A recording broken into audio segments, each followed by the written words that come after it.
పెద్దన్నగా మీరు చేస్తూ ఉన్న పాత్ర ఎప్పటికీ కూడా పార్టీ మర్చిపోదని సందర్భంగా తెలియజేస్తాను. ఎవరికి కూడా ఊహించని విధంగా కూడా ఇంతకుముందు గతంలో ఎప్పుడు జరగని విధంగా కూడా లీగల్ కమ్యూనిటీకి మరీ ముఖ్యంగా ఫస్ట్ టైం లా కంప్లీట్ చేసుకుని తమ కాళ్ళ మీద తాము నిలబడడానికి సిద్ధంగా ఉన్న యంగ్స్టర్స్కు, యంగ్ లాయర్స్కు ప్రభుత్వం అప్పట్లో క్రమం తప్పకుండా సహాయ సహకారాలు అందిస్తూ లా నేస్తం పేరిట అండగా నిలిచిన చరిత్ర కూడా ఇంతకుముందు ఎప్పుడూ జరగల. అదొక్క వైఎస్ఆర్సీపీ ప్రభుత్వం వచ్చిన తర్వాత మాత్రమే ఆ చరిత్ర కూడా చూసాం. అలాంటి పరిస్థితుల నుంచి నిజంగా అట్టడుగు వర్గాలకు తోడుగా ఉండాలని చెప్పి కార్యక్రమంలో భాగంగా ఏకంగా జీపీలు, ఏజీపీల నియామకంలో కూడా ఏకంగా 52% రిజర్వేషన్లు ఇచ్చి అట్టడుగు వర్గాలకు కూడా మంచి చేయాలి అని చెప్పి ఆలోచన చేసిన పరిస్థితులు కూడా గతంలో ఎప్పుడు చూడాల. అప్పుడు కూడా జరిగింది కూడా, అది కూడా వైఎస్ఆర్సీపీ హయాంలోనే. న్యాయవాదులకు సంక్షేమ నిధి కోసం 100 కోట్ల రూపాయలు వాళ్ళకు కేటాయింపులు చేసి అందులో 25 కోట్ల రూపాయలు ఖర్చు కూడా ఎప్పుడైనా జరిగింది అని అంటే అది కూడా వైఎస్ఆర్సీపీ ప్రభుత్వ హయాంలోనే. న్యాయవాదుల సంక్షేమ నిధికి కాకుండా ఇన్సూరెన్స్ పథకానికి కూడా 1/3 వంతు వాటాను కూడా ప్రభుత్వమే చెల్లించిన పరిస్థితులు కూడా ఎప్పుడైనా ఉన్నాయి అని అంటే అది కూడా వైఎస్ఆర్సీపీ ప్రభుత్వంలో. ఇవన్నీ కూడా దేవుడి దయతో ఇవన్నీ కూడా అప్పట్లో గర్వపడే విధంగా న్యాయవాదులందరికీ కూడా మనం మంచి చేశాము అని చెప్పి గర్వంగా పార్టీ చెప్పుకునే విధంగా కూడా చేయగలిగాం. కానీ ఈసారి మాత్రం మీ అందరికీ ఇంకొక కొత్త విషయం చెప్తా. జగన్ 2లో, వైఎస్ఆర్సీపీ 2లో చూస్తూ 1.5 సంవత్సరం అయిపోయింది. కళ్ళు మూసుకొని కళ్ళు తెరిచేసరికి ఆ మిగతా 3 ఏళ్ళు కూడా అయిపోతాయి. ఆ 3 ఏళ్ళు అయిపోయిన తర్వాత వచ్చేది మాత్రం ఈసారి ఖచ్చితంగా మన ప్రభుత్వమే వస్తుంది. ఎందుకనంటే ఇంతగా మోసాలు చేసిన పరిస్థితి, ఇంతగా అబద్ధాలు చెప్పిన పరిస్థితి బహుశా ఈ రాష్ట్ర చరిత్రలో ఎప్పుడూ కూడా మనం చూసి ఉంటాం. చివరికి లాయర్లకు కూడా మోసం చేసిన పరిస్థితులు కూడా మనం చూస్తూనే ఉన్నాం. సూపర్ 6లు, సూపర్ 7లు అనేటి గాలికి ఎగిరిపోయినాయి. ఇంతకుముందు మన ప్రభుత్వ హయాంలో ఉన్న ప్రతి పథకం కూడా అన్నీ రద్దయిపోయినాయి. వీళ్ళు చెప్పిన హామీలన్నీ కూడా మోసంగా మిగిలిపోయిన పరిస్థితుల మధ్య ఒకవైపున అన్ని అబద్ధాలు, మోసాలుగా కనిపిస్తూ ఉన్న పరిస్థితులు ఒకవైపున ఉంటే, మరోవైపున వ్యవస్థలన్నీ కూడా పూర్తిగా దిగజారిపోయిన పరిస్థితులే కనిపిస్తూ ఉన్నాయి. చదువుల రంగం తీసుకున్న, పేదవాడి ఆరోగ్యానికి సంబంధించిన రంగం తీసుకున్న, వ్యవసాయ రంగం తీసుకున్న, లా అండ్ ఆర్డర్ తీసుకున్న, గవర్నెన్స్లో ట్రాన్స్పరెన్సీ తీసుకున్న, ఏ రంగాన్ని తీసుకున్నా కూడా అన్ని రకాలుగా తిరోగమనమే కనిపిస్తుంది తప్ప ఈ రాష్ట్ర ప్రభుత్వంలో ఎక్కడా కూడా పురోగతి, అభివృద్ధి అనేది ఎక్కడా కనిపించని పరిస్థితి. మరోవైపున విచ్చలవిడి కరప్షన్, ఎక్కడ చూసినా కానీ కరప్షన్ అనేది మామూలుగా లేని పరిస్థితిలో ఈరోజు చూస్తూ ఉన్నాం. ఎక్కడ నిలబడినా, ఏ గ్రామానికి వెళ్ళినా కూడా గ్రామంలో పక్కనే బెల్ట్ షాప్ కనిపిస్తుంది. విచ్చలవిడిగా బెల్ట్ షాపులు మన కళ్ళ ముందనే ఎంఆర్పి రేట్ కన్నా ఎక్కువ రేటుకి అమ్ముతూ ఉన్నారు. డైరెక్ట్గా ఎంఆర్పి రేట్ కన్నా ఎక్కువ అమ్ముతూ ఉన్న బెల్ట్ షాపులు ఎవరు నడపాలా అనేది ఆక్షన్లో పాడుతూ ఉన్నారు. ఆక్షన్లో 2 లక్షలు, 3 లక్షలు, 4 లక్షలు పాడినోనికి బెల్ట్ షాప్ ఇస్తూ ఉన్నారు. ఆ బెల్ట్ షాపు ఎంఆర్పి రేట్ కన్నా ఎక్కువ రేటు కళ్ళ ముందరనే అమ్ముతూ ఉన్నారు. అలా అమ్మిచ్చేది ఎవడు అని అంటే పోలీసులు దగ్గరుండి అమ్మిస్తూ ఉన్నారు. ఇది కరప్షన్ అన్నది కళ్ళ ముందనే కనిపిస్తూ ఉన్న కరప్షన్. ఎక్కడ చూసినా పర్మిట్ రూములు, ఇల్లీగల్ పర్మిట్ రూములు కనిపిస్తూ ఉన్నాయి. ఏ నియోజకవర్గం తీసుకున్నా కూడా ఇసుక అన్నది ఉచిత ఇసుక అంటున్నారు. ఉచిత ఇసుక ఎవరికి ఇస్తూ ఉన్నాడు అనేది దేవునికి ఎరక. కళ్ళు ఎదుటే కనిపిస్తూ ఉన్నది ఇసుకే మన ప్రభుత్వ హయాంలో కన్నా డబుల్ ద రేటుకి అమ్ముతూ ఉన్నారు. మన ప్రభుత్వ హయాంలో అన్న ఇసుకన్నా కానీ 700 కోట్లు, 750 కోట్లు గవర్నమెంట్కి ఆదాయం వచ్చేది రాయల్టీ రూపేణ. ఇప్పుడు రాయల్టీ రాకపోగా ఇసుకేమో డబుల్ రేటుకి అమ్ముతూ ఉన్నారు. ఏ నియోజకవర్గం తీసుకున్నా కూడా పేకాట క్లబ్బులు దగ్గరుండి నడిపిస్తూ ఉన్నారు ఎమ్మెల్యేల క్యాండిడేట్లు. పోలీసులు దగ్గరుండి ఆ పేకాట క్లబ్బులకు ప్రొటెక్షన్ ఇస్తూ ఉన్నారు.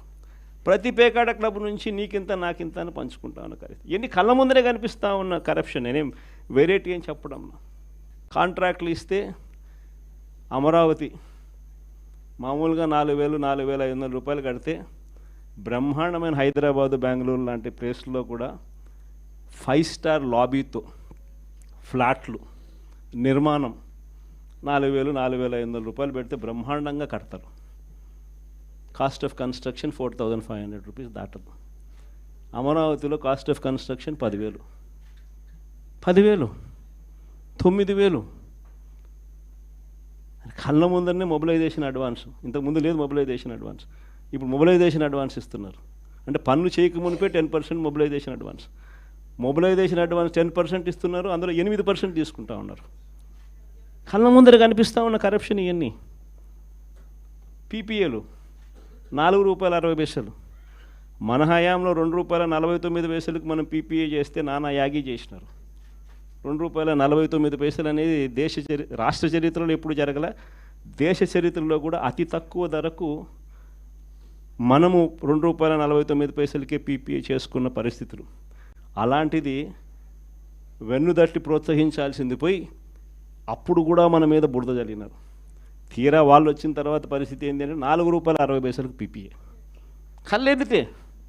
ఇవన్నీ నేను ఎక్కడా కూడా కంటి ముందర కనిపించే కరప్షన్ మాత్రమే చెప్తా ఉన్నా. నియోజకవర్గంలో ఏ నియోజకవర్గం అన్నా తీసుకో, ఆ నియోజకవర్గంలో మైనింగ్ జరగాలన్నా, ఆ నియోజకవర్గంలో మట్టి గ్రావెల్ జరగాలన్నా, ఆ నియోజకవర్గంలో ఎవరైనా పరిశ్రమ నడుపుకోవాలన్నా ఎవరైనా కూడా నడుపుకునే పరిస్థితి లేదు. రావాలా, ఎమ్మెల్యేతో మాట్లాడుకోవాలా, ఎమ్మెల్యేకి ఇంత డబ్బు ఇవ్వాలా, పోలీసులు దాని దగ్గర నుండి సహకరిస్తారు. ఎమ్మెల్యే ఇంత తీసుకుంటాడు, పైకి ఇంత పంపిస్తున్నాడు. కళ్ళ ముందర కనిపిస్తూ ఉన్న కరప్షన్ ఏంటి విడిగా జరుగుతూ ఉంది. ఇలాంటి నేపథ్యంలో ఇంత మంచి చేసిన మనకే ఈ పరిస్థితి ఉన్నప్పుడు మరి ఇన్ని అబద్ధాలాడి ఇన్ని మోసాలు చేసి ఇంత దారుణమైన పరిపాలన చేస్తూ ఉన్న వీళ్లకు పరిస్థితి రేపొద్దున దేవుడు ప్రజలు కంతే ఎక్కడ పడతారో నేను వేరే చెప్పాల్సిన పని. ఈ జగన్ 2లో మాత్రం ఖచ్చితంగా ఎవరైతే పార్టీ కోసం చేసినారో ఈసారి ప్రతి ఒక్కరిని కూడా మర్చిపోకూడదు, డేటాబేస్ క్రియేట్ చేయండి అని చెప్తాను. ఈ డేటాబేస్ ఆధారంగానే రేపొద్దున ప్రతి ఒక్కరికి కూడా గుర్తింపు అనేది ఉంటుందనేది ఈ సందర్భంగా ఖచ్చితంగా తెలియజేస్తాను.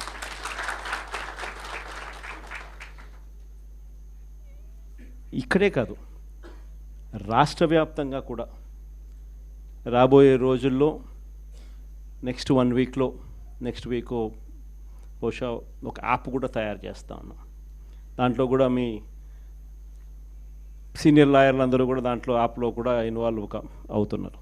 యాప్ తయారీ కార్యక్రమంలో రాష్ట్ర వ్యాప్తంగా వైఎస్ఆర్సీపీ కార్యకర్తకి ఎవరైనా ఎక్కడ అన్యాయం జరిగినా ఆ యాప్ డౌన్లోడ్ చేసుకొని తన పేరు, తనకు ఏమన్యాయం జరిగింది, తనకు ఎవరి వల్ల అన్యాయం జరిగింది, ఆ అధికారి హోదా ఏమిటి, నీకు జరిగిన అన్యాయం ఏమిటి, ఆటోమేటిక్లీ మన డిజిటల్ లైబ్రరీలోకి వచ్చేస్తుంది. ఇక్కడ వచ్చిన తర్వాత రేపొద్దున మనం అధికారంలోకి వచ్చిన తర్వాత వీళ్ళందరి మీద రేపొద్దున జగన్ 2లో ఎవడెవడైతే అన్యాయం చేసినాడు, ఎవడెవడైతే అధికారి తన అధికారాన్ని దుర్వినియోగం చేశాడు, ఎవడెవడైతే అన్యాయంగా మనుషులను చిత్రహింసలు పెట్టారు, వాళ్ళందరినీ కూడా రేపొద్దున చట్టం మీద నిలబడతాం. చట్టం తన పని తాను చేసుకొని పోతుంది. ఎందుకంటే ఈరోజు చూస్తూ ఉన్నాం ఇవన్నీ కూడా. ఈరోజు లాయర్లుగా మనం పోయి వాదించే కార్యక్రమం ఏదైతే మనం చేస్తూ ఉన్నాము అని అంటే, ఎవరి తరపున మనం వాదిస్తున్నాము అని అంటే నిజంగా దెబ్బతిన్న వాని తరపున వాదిస్తూ ఉన్నాం. ఆ దెబ్బ అనేది ఎంత తీవ్రంగా కనిపిస్తూ ఉంది అని అంటే, కళ్ళ ఎదుటే దొంగ సాక్ష్యాలు, దొంగ కేసులు పెడతా ఉన్నారు. అందులో నుంచి దొంగ సాక్ష్యాలు పుడతా ఉన్నాయి. దొంగ సాక్ష్యాల ఆధారంగా మనుషులను తీసుకొని పోయి జైల్లో పెడతా ఉన్నారు. జైల్లో నుంచి ఆ మనిషి బయటకు వచ్చేసరికి ఆ కేసు అయిపోయేసరికి మరో కేసు, కరెక్ట్గా ఆ కేసు అయిపోయే టయానికి మళ్ళీ ఎక్స్టెన్షన్, మళ్ళీ ఆ కేసు అయిపోయేసరికి ఇంకొక కేసు, మళ్ళీ ఎక్స్టెన్షన్. నిజంగా ఈ వ్యవస్థ లేకన్నది మార్పు అనేది రావాలా. అధికారం ఉంది కదా అని చెప్పి, యూనిఫామ్ ఉంది కదా అని చెప్పి దుర్వినియోగం పరచడం అన్నది ఎంతటి బాధ కలిగిస్తుంది అటువైపున వ్యక్తికి కూడా అన్నది ఇటువైపున వ్యక్తికి కూడా అర్థం కావాలి. అర్థం కావడానికి అందుకనే లాయర్లు చేయించిన ఈ యాప్ని మనందరి సమక్షంలోనే నెక్స్ట్ వీక్ అది కూడా లాంచ్ చేసే కార్యక్రమం కూడా చేస్తాం. రాష్ట్ర వ్యాప్తంగా ఈ కార్యక్రమాలన్నీ చేసే ప్రతి విషయంలో కూడా మరొక్కసారి మళ్ళీ చెప్తా ఉన్నా, మీ పాత్ర చాలా ముఖ్యం. ఈరోజు రాష్ట్రంలో ఉన్న ప్రత్యేకమైన పరిస్థితులు ఏమిటో, ఈ ప్రత్యేక పరిస్థితుల మధ్య మీరు పోషిస్తూ ఉన్న పాత్ర ఏమిటో నేను వేరే చెప్పాల్సిన అవసరం లేదు. నిజంగా ఈరోజు పార్టీకి అన్ని రకాలుగా ఒక పెద్దన్న పాత్ర ఎవరైనా పోషిస్తూ ఉన్నారు అంటే అది న్యాయవాదులే అని చెప్పాలి. అడగకపోతే అమ్మైనా అన్నం పెట్టదన్నట్టుగా, కోరకపోతే దేవుడైనా కూడా వరం ఇవ్వడం అన్నట్టుగా, పిటిషన్ వేయకపోతే, న్యాయస్థానంలో మీరు నిలబడకపోతే న్యాయం కూడా దక్కే పరిస్థితి కూడా ఉండదు. కలియుగం అన్నది ఏమిటి అన్నది ఈ చంద్రబాబు నాయుడు గారి పరిపాలన చూస్తే ఈ 14 నెలల్లో ఓహో ఇదేనా కలియుగము అని చెప్పి అనిపించే పరిస్థితి ఎవరికైనా కూడా అనిపిస్తుంది. ఎందుకనంటే న్యాయం లేదు, ధర్మం లేదు. తమకు గిట్టని వాళ్ళు ఎవరైనా ఉంటే, తమకు నచ్చని వాళ్ళు ఎవరైనా ఉంటే, తమకు వ్యతిరేకంగా స్వరం వినిపించే వాళ్ళు ఎవరైనా ఉంటే తట్టుకునే పరిస్థితి లేదు, జీర్ణించుకునే పరిస్థితి లేదు. ఎలాగైనా తీసుకొని పోయి వాళ్ళని జైల్లో వేయాలి, ఎలాగైనా తీసుకొని పోయి వాళ్ళని చిత్రహింసలు పెట్టాలి, ఎలాగైనా కూడా వాళ్ళ పరువును తీయాలి అనే ఒక నీచమైన సంస్కృతి ఈరోజు మనం చూస్తూ ఉన్నాం. ఒక మనిషిని జైల్లో పెట్టడము అని అంటే తన పరువును, తన ప్రతిష్టలతో ఆడుకోవడం. అవన్నీ తెలిసి కూడా ఏ తప్పు చేయకపోయినా కూడా బురద వేసి తప్పు చేశాడు అని చెప్పి దానికోసం దొంగ సాక్ష్యాలను క్రియేట్ చేసి కేవలం వీళ్ళు పెట్టే ప్రలోభాలు, వీళ్ళు పెట్టే భయం తప్ప వేరే బేసి లేదు, వేరే సాక్ష్యము లేదు. ఇలాంటి పరిస్థితుల మధ్య న్యాయం జరగడానికి కోసం బాధితుల తరపున గట్టిగా నిలబడి వాళ్ళ స్వరం వినిపించే కార్యక్రమం ఎక్కడైనా చేయాల్సిన పరిస్థితి ఏదైనా ఉంది అని అంటే అది ఇంకా మన భుజస్కంధాల మీద ఇంకా బాధ్యత ఎక్కువైంది. కానీ ఏదైనా కూడా న్యాయం, ధర్మం అనేది వాళ్ళ తరపున ఎవరైనా వాళ్ళ తరపున గట్టిగా నిలబడి వాళ్ళకు న్యాయం చేసే పరిస్థితి రావాలి అని అంటే అది మళ్ళీ మీ భుజస్కంధాల మీదనే ఉంది. కాబట్టి మీరు పోషించే పాత్ర చాలా ఇంపార్టెంట్ పాత్ర. మరీ ముఖ్యంగా కష్టకాలంలో ప్రతిపక్షంలో ఉన్నప్పుడు వైఎస్ఆర్ పార్టీకి నిజంగా పెద్దన్నగా మీరు చేస్తూ ఉన్న పాత్ర ఎప్పటికీ కూడా పార్టీ మర్చిపోదని సందర్భంగా తెలియజేస్తాను. ఎవరికి కూడా ఊహించని విధంగా కూడా ఇంతకుముందు గతంలో ఎప్పుడు జరగని విధంగా కూడా లీగల్ కమ్యూనిటీకి మరీ ముఖ్యంగా ఫస్ట్ టైం లా కంప్లీట్ చేసుకుని తమ కాళ్ళ మీద తాము నిలబడడానికి సిద్ధంగా ఉన్న యంగ్స్టర్స్కు, యంగ్ లాయర్స్కు ప్రభుత్వం అప్పట్లో క్రమం తప్పకుండా సహాయ సహకారాలు అందిస్తూ లా నేస్తం పేరిట అండగా నిలిచిన చరిత్ర కూడా ఇంతకుముందు ఎప్పుడూ జరగల. మరొక్క వైఎస్ఆర్సీపీ ప్రభుత్వం వచ్చిన తర్వాత మాత్రమే ఆ చరిత్ర కూడా చూసాం. అలాంటి పరిస్థితుల నుంచి నిజంగా అట్టడుగు వర్గాలకు తోడుగా ఉండాలని చెప్పి కార్యక్రమంలో భాగంగా ఏకంగా జీపీలు, ఏజీపీల నియామకం